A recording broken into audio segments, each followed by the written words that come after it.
All right. So I'm going to be talking a bit about myself. I'm Sara Akiki. I am a psychology graduate from the American University of Beirut. I am also a Lamsa ambassador.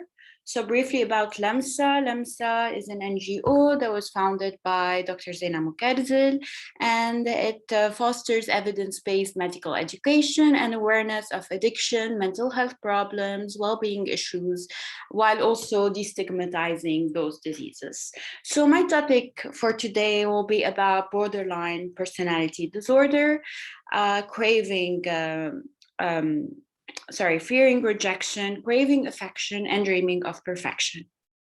So the outline for today will be, I will first start explaining briefly what is personality, what are personality traits, and then I will go on to talking about defining really personality disorders, and then I will be explaining briefly 3 clusters of personality disorders.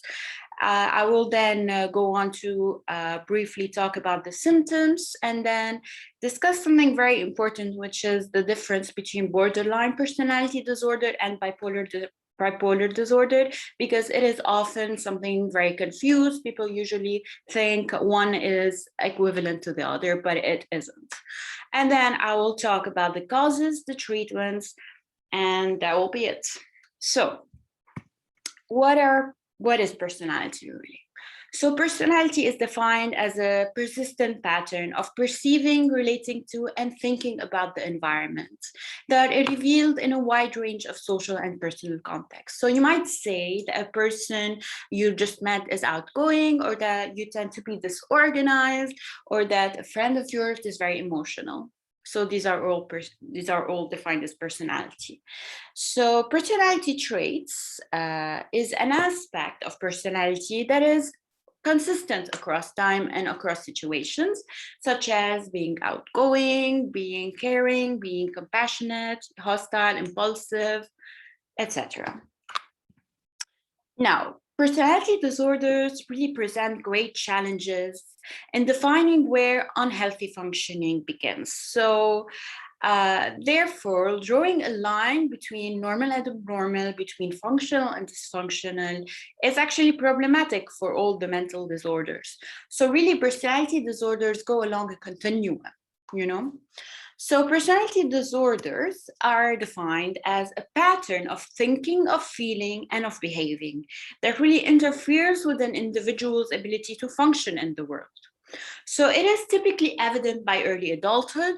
It is a pattern that is evident across really multiple settings, multiple environments, and it is chronic, and it is not occurring only during the context of a mood episode or only when symptoms of another disorders are active. So it really cannot be better explained as a manifestation of another mental disorder or a substance abuse disorder. So the next slide is, so there are 3 personality disorder clusters or groups. So we have cluster A, which is an odd eccentric personality disorder. We have cluster B, dramatic emotional, and cluster C, anxious fearful. I'll be briefly explaining each and then going on to explaining more about the dramatic emotional personality disorders.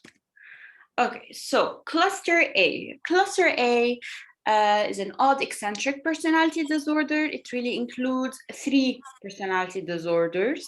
So 1, it has the paranoid, it has the schizoid, it has also the schizotypal.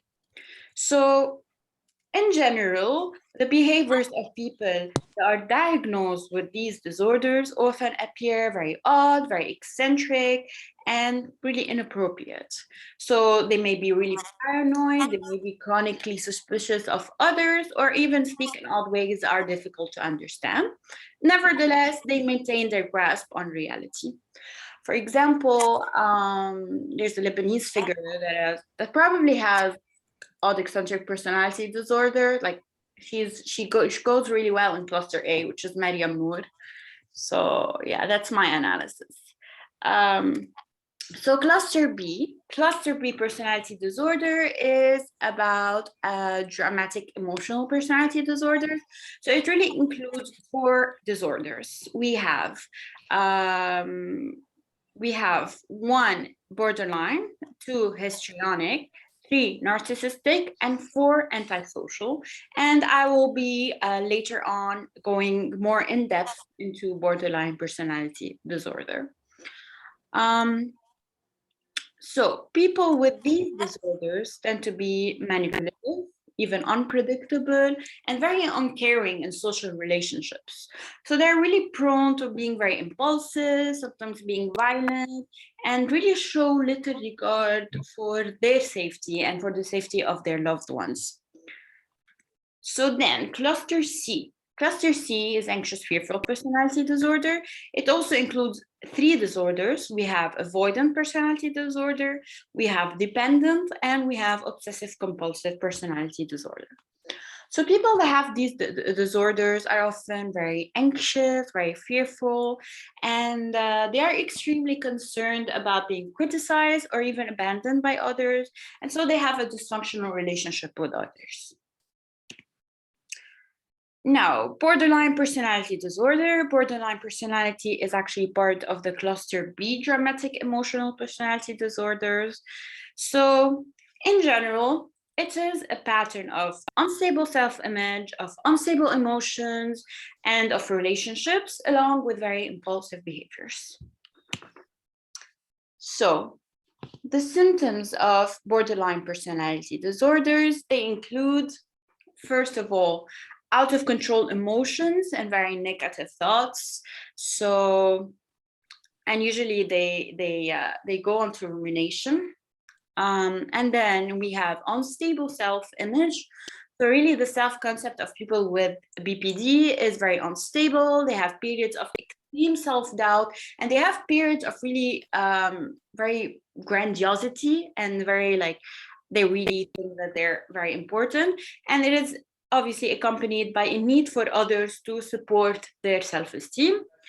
And then we go on to unstable interpersonal relationships. So they can actually switch from really idealizing others to really hating them without any provocation the next minute. So they're really incapable of seeing the positive and the negatives within themselves and in others. So this is known as splitting. Also, they have really big concerns about abandonment. So they really worry about the abandonment, and they really misinterpret other people's everyday actions as a form of rejection.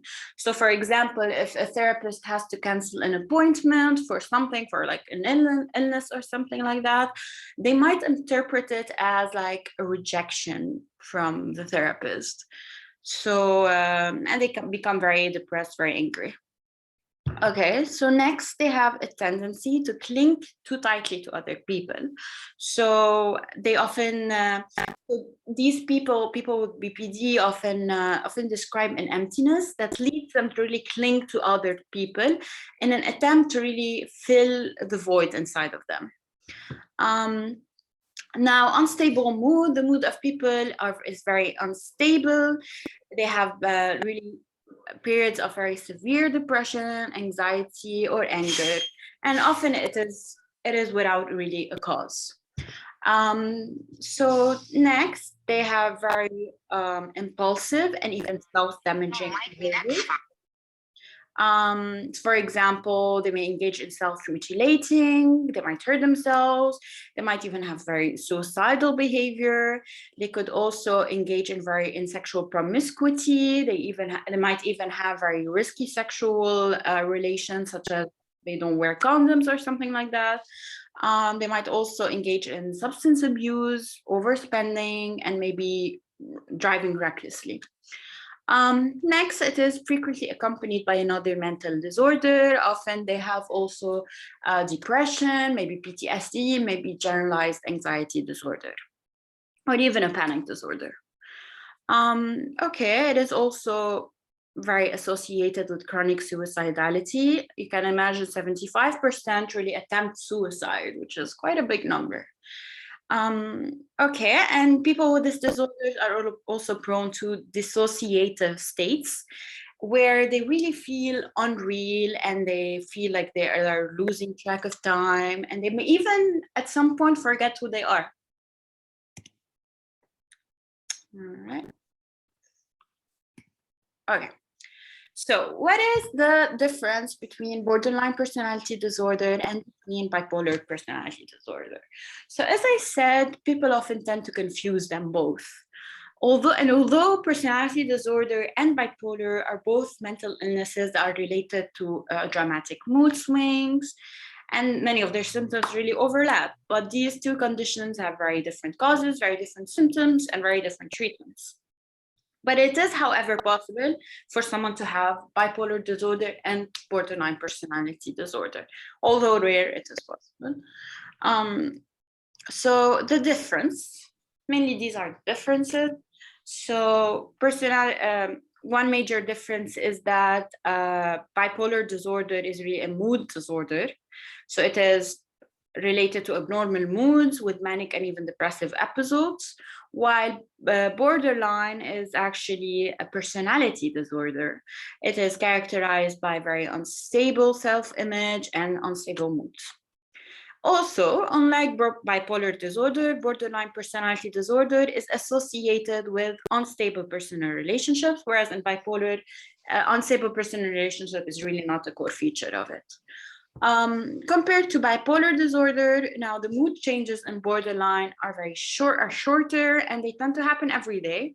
Whereas in bipolar, they are really, the high and lows are really much more intense, and they are really longer lasting. Okay, so we go on to the causes of borderline personality disorder. The causes is actually a result from a combination of genetic factors and environmental factors. Now, the causes could include abuse and trauma, could include genetics, and could include brain abnormalities. So for abuse and trauma, so people who have been like sexually, emotionally, or physically abused have a higher risk for BPD. For example, being bullied puts you at a higher risk for developing borderline personality disorder. Also, neglect, mistreatment, separation from a parent also raises that risk. Also, personality disorder are developed as a way of coping, as a coping mechanism into dealing with all the stress and all the stressful situation that the person endured. So for example, a person who was bullied as a child might develop a personality disorder as a way of coping with the pain and with the fear that exists in his surroundings. Now for the genetic causes, so borderline personality disorder really runs in families. So if you have a family history of borderline, then you're more likely to develop that condition. The tendency to develop a disorder might be inherited, but really not the disorder itself. So you don't inherit the disorder, you inherit the tendency. So it's like an on-off switch. So the disorder really appears when something interferes with the development of a healthy personality. So something has to interfere to like really switch it on. Now diving more into biology, now I don't expect everyone to be able to understand, but it is like I'll be able to explain as much as I can. So brain abnormalities may also contribute to symptoms of BPD. So people with a borderline personality often have 3 parts of their brain that are either smaller than expected or have very unusual activity, such as, first, there's something called the amygdala. The amygdala is a part of the brain which really plays an important role in regulating these emotions, especially the very negative emotions, such as aggression, such as fear, such as anxiety and hate, you know? So next, there's the hippocampus. Hippocampus is also part of the brain. It also helps really regulate the behavior and regulate all the self-control. Next, there's the orbitofrontal cortex, so it is the frontal cortex. It's involved in decision making and in planning. So these really three parts are really a kind of the core features that could predict borderline personality disorder. So often people with BPD have really unusual levels in them, unusual activity. So one thing for sure is that personality disorder develops over time. So you don't like suddenly come down with a personality disorder, you know? So something that is gradual. Now for the treatments. There are three very important treatments for BPD, and often there a combination of these treatments really help people who have borderline personality disorder. So maybe like you could go on to dialectical behavior therapy and medication, or cognitive behavioral therapy and medication. And I will be briefly explaining each. So for dialectical behavioral therapy, essentially what it does is that it focuses on helping the patient really gain a more realistic, more positive sense of self, helps the patient really learn adaptive skills for solving problems, for regulating emotions. And the therapists really help their clients into developing more like appropriate assertiveness skills so that they can use in their close relationships, and so that they can express their needs, their feelings in a really mature way. Clients also learn how to control their impulsive behaviors by really monitoring the situations that really leads them to having those impulsive behaviors, and learning alternative ways like to stop them and to handle these situations. Moreover, dialectical behavioral therapy focuses on helping the client, the patient, really correct his dichotomous thinking, which is like really the black or white thinking. So therapists client to monitor these self-disparaging thoughts and these black or white evaluations of people and of situation, and to really challenge them. Okay, now for cognitive behavioral therapy, also known as CBT, it really focuses on challenging that patient maladaptive core beliefs and really teaching them more adaptive ways to really function in their daily lives. Going on to medication, medication can really treat their anxiety and their depression, regulate their mood swings, and help control their very impulsive behaviors. Now, the medication that have been proven to be most useful in the treatment of borderline personality disorder are first the mood stabilizers, such as lamotrigine, and the atypical antipsychotic, such as olanzapine.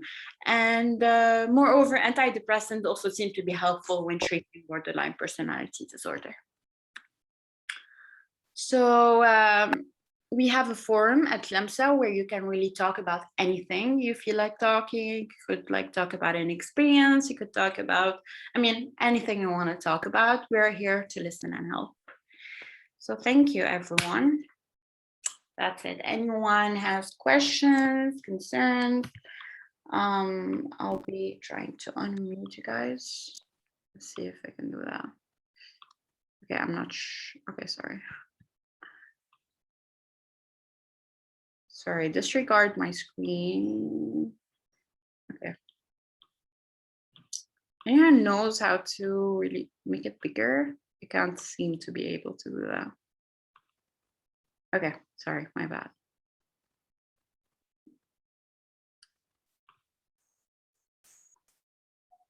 Okay.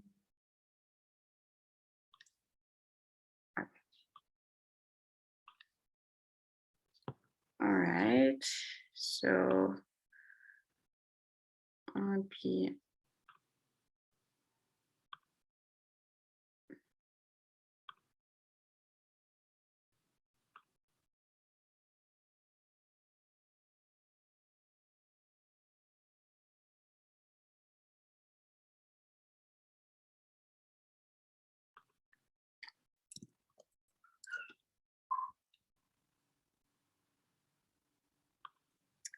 Okay, so Dr. Zena asked if I could get more into the difference between dialectical behavior therapy and cognitive behavioral therapy, and if there is any specific psychological test to diagnose BPD.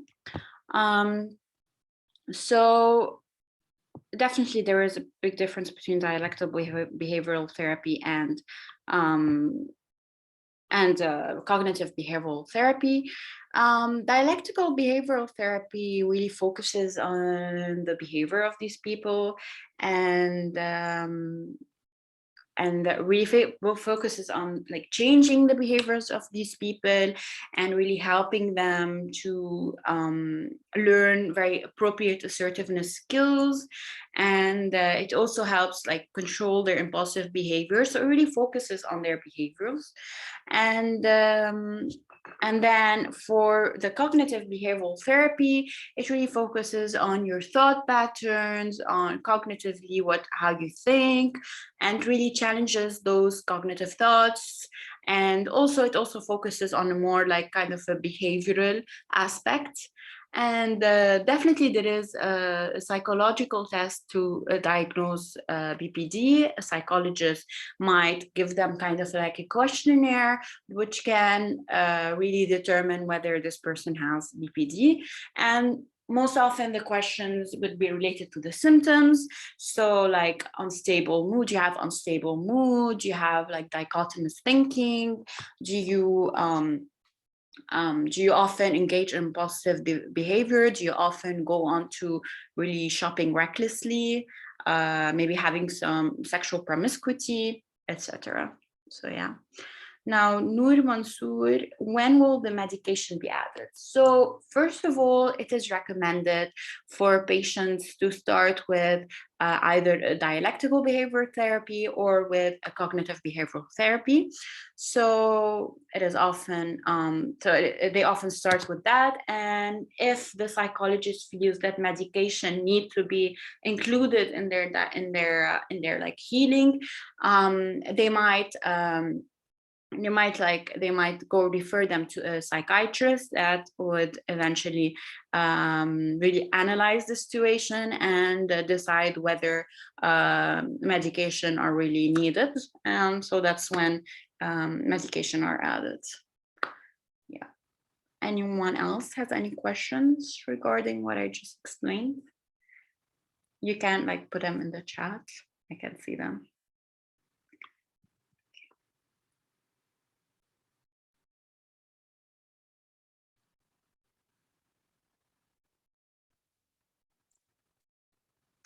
I'm gonna wait like 5 more minutes. Okay. Is treatment usually effective? Of course, treatment, it is very effective, and anyone with borderline personality disorder should go and get treatment. It's usually, borderline personality disorder usually kind of fades over time. It's like one of those disorders, and the peak of it is usually at the time of early adulthood, because before then, like you'd be exposed to like really environmental factors and genetic factors, and so after that you'd be your brain would be wired in a way that would make you have a tendency for borderline personality disorder. But yeah, definitely treatment is very effective. And sometimes even if like psychotherapy doesn't work on its own, medication really helps in at least regulating those emotions.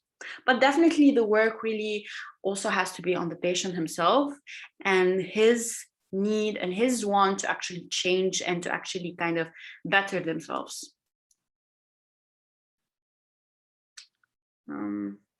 Also gonna wait like 5 more minutes. If someone has any like comments, any questions, any concerns, you're welcome.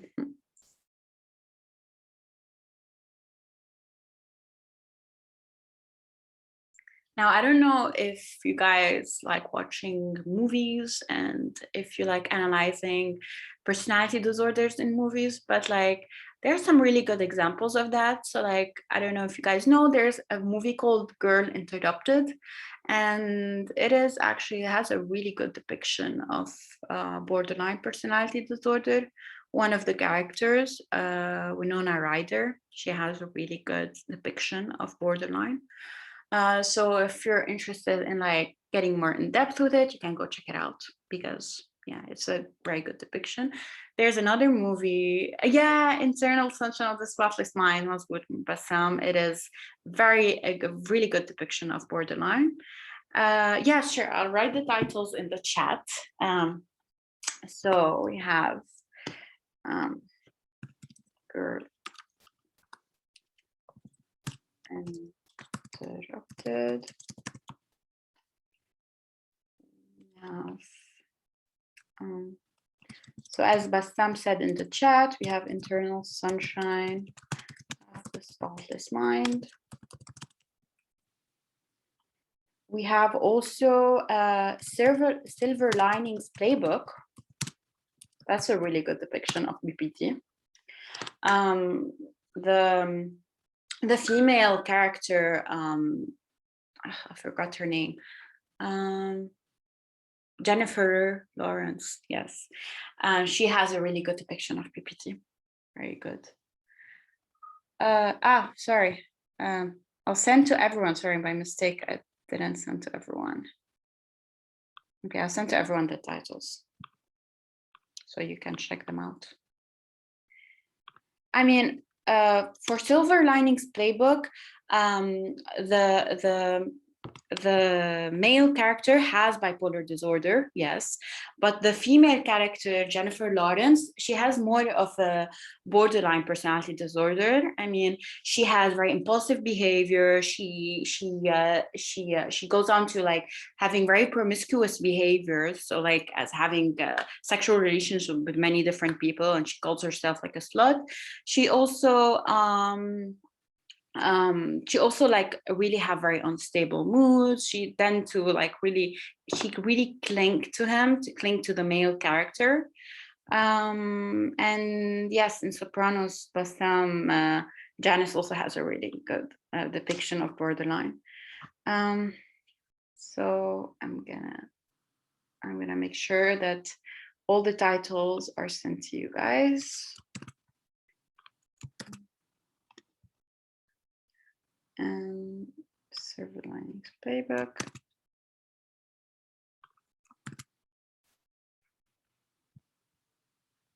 Now, I don't know if you guys know BoJack Horseman, the show. So although BoJack really has a number of different disorders, such as like substance abuse, depression, etc., he also has borderline personality disorder. I mean, this is how I would describe him. Engages in very impulsive behaviors, tend to like very unstable moods. He has very dichotomous thinking of people. So BoJack Horseman is actually a show. It's not a movie. Is the patient going to be totally cured? Yes, of course. I mean, I don't know. I mean, it's kind of on a spectrum. Some patient actually gets like really cured totally from the personality disorder. Others kind of like, others kind of learn how to cope with it, like to really like recognize their cognitive, like their thinking, and when it becomes like harmful, and to really recognize when they're engaging in more impulsive behavior. So it's really on a spectrum. So anyone has any more questions? Any more things they want to talk about? You're welcome.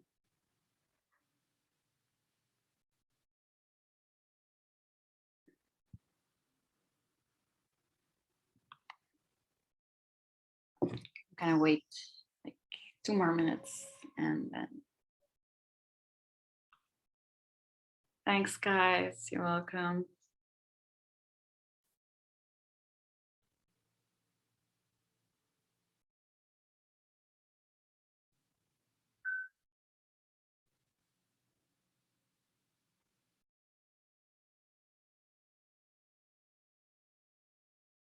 Thanks, guys. It was really fun doing this presentation and preparing it. I hope you learned something from it. Okay. I hope I didn't bore you a lot with the information. But yeah, you're welcome. All right.